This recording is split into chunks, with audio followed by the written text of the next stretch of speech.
어제도 누군가와 말다툼을 하셨나요?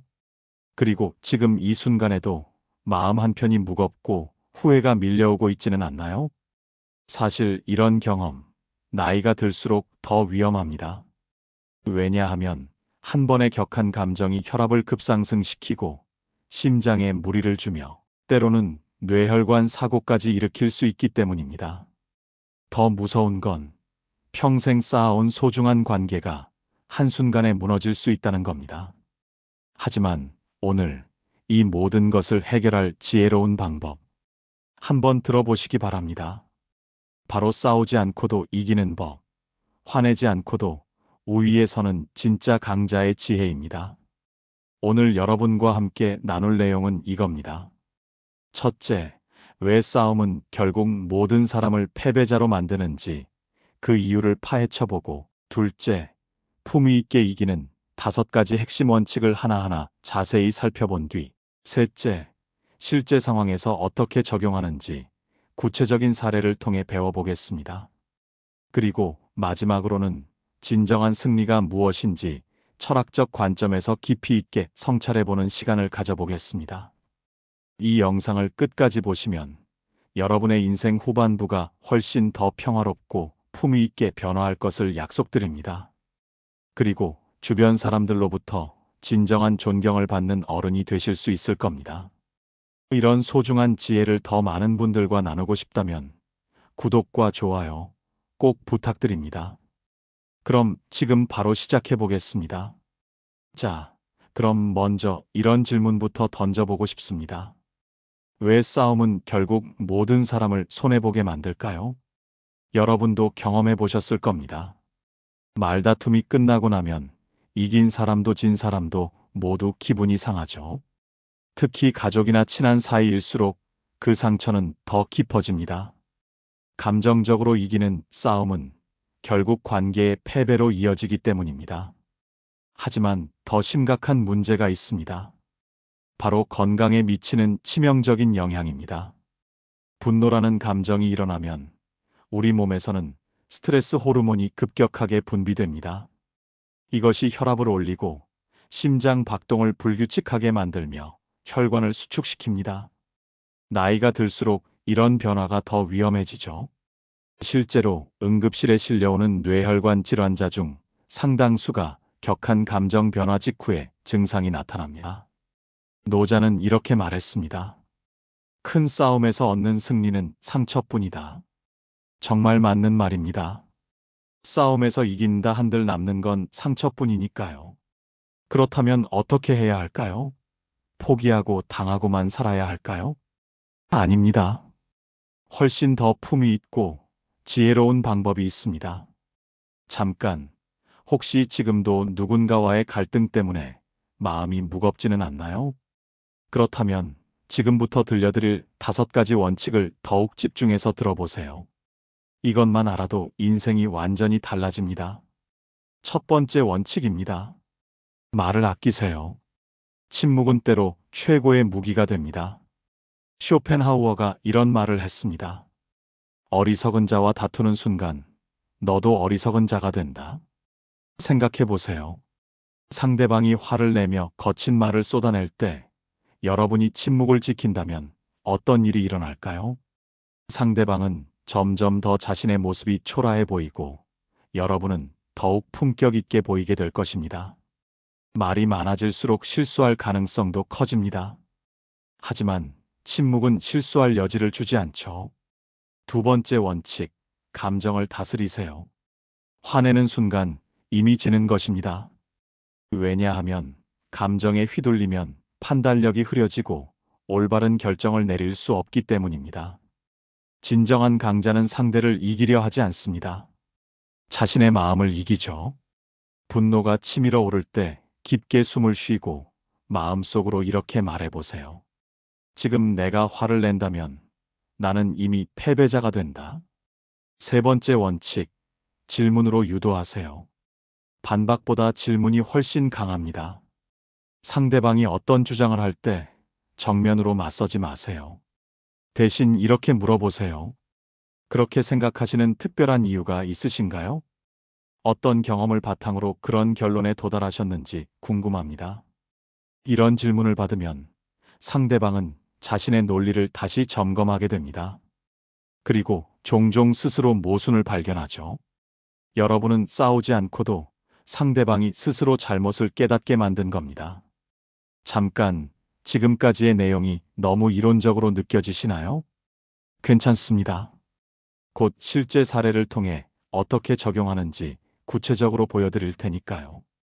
하지만 그 전에 나머지 두 원칙부터 마저 알아보겠습니다. 네 번째 원칙, 관점을 전환하세요. 정면 충돌이 아니라 옆에서 바라보는 시각을 가져보세요. 맞다 틀리다로 판단하려 하지 말고 다르게 본다는 관점을 가져보세요. 예를 들어 상대방이 여러분과 다른 의견을 말할 때 그건 틀렸다고 하지 마시고, 아, 그런 관점도 있군요. 저는 조금 다르게 생각하는데 이런 식으로 접근해 보세요. 이렇게 하면 갈등이 아니라 대화가 되고 상대방도 여러분의 의견을 더 열린 마음으로 들을 겁니다. 다섯 번째, 마지막 원칙입니다. 상대를 인정하면서 마무리하세요. 말씀도 일리가 있습니다. 이 한마디가 놀라운 우위를 만들어냅니다. 많은 사람들이 인정을 굴복으로 생각합니다. 하지만 그게 아니에요. 인정은 품위 있는 여유이고 진정한 자신감의 표현입니다. 약한 사람일수록 끝까지 자기 주장만 고집하죠. 하지만 강한 사람은 상대방의 좋은 점도 인정할 줄 압니다. 이런 태도를 보이면 상대방도 여러분을 더욱 존경하게 될 것이고 관계는 더욱 단단해집니다. 자, 이제 이론은 충분히 배웠으니 실제 상황에서는 어떻게 적용하는지 구체적인 사례를 살펴보겠습니다. 첫 번째 상황, 자녀와의 의견 차이입니다. 많은 부모님들이 성인이 된 자녀와 갈등을 겪습니다. 결혼 문제, 직업 선택, 육아 방식 등등 의견이 다를 수밖에 없죠. 예전 같으면 부모가 무조건 옳다며 밀어붙였을 겁니다. 하지만 지금은 시대가 달라졌어요. 그런 방식으로는 관계만 악화될 뿐입니다. 대신 이렇게 해보세요. 자녀가 여러분과 다른 선택을 하려 할 때 먼저 그 이유를 물어보세요. 아, 그런 생각을 하는구나. 엄마 아빠 때와는 정말 다른 세상이네. 내 판단을 존중한다. 다만 걱정되는 부분이 있다면 이런 점들인데 어떻게 생각하니? 이렇게 접근하면 자녀도 부모의 걱정을 이해하게 되고 더 신중하게 생각하게 됩니다. 결과적으로 더 나은 결정을 내릴 수 있게 되죠. 두 번째 상황, 이웃이나 친구와의 갈등입니다. 아파트 층간소음, 주차 문제, 반상회에서의 의견 충돌 등등 일상에서 자주 일어나죠. 예를 들어 윗집에서 너무 시끄럽게 한다고 하면 보통은 화가 치밀어 올라서 따지고 들거나 관리사무소에 신고부터 하죠. 하지만 잠깐 멈춰보세요. 먼저 상황을 파악해보세요. 혹시 윗집에 어린아이가 있는 건 아닐까? 아니면 특별한 사정이 있는 건 아닐까? 그리고 직접 찾아가서 이렇게 말해보세요. 안녕하세요. 아래층에 사는 누구입니다. 혹시 불편을 드리는 건 아닌지 궁금해서 왔어요. 어린아이가 있으시군요. 아이 키우시느라 정말 힘드시겠어요. 사실 저희도 아이를 키워본 경험이 있어서 충분히 이해합니다. 다만 밤 늦은 시간에는 조금만 주의해 주시면 감사하겠습니다.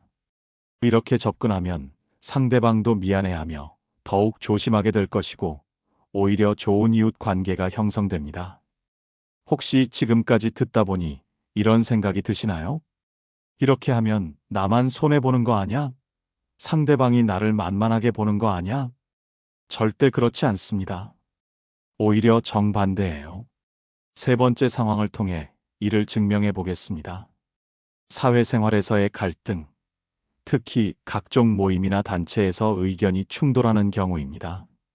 동창회, 반상회, 종교 모임, 취미 활동 어디든 사람이 모이면 의견 차이가 생기죠.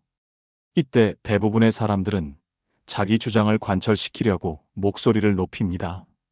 하지만 여러분은 다르게 하세요. 먼저 모든 사람의 의견을 차근차근 들어보세요. 그리고 이렇게 말하세요. 모두 좋은 의견 주셨네요.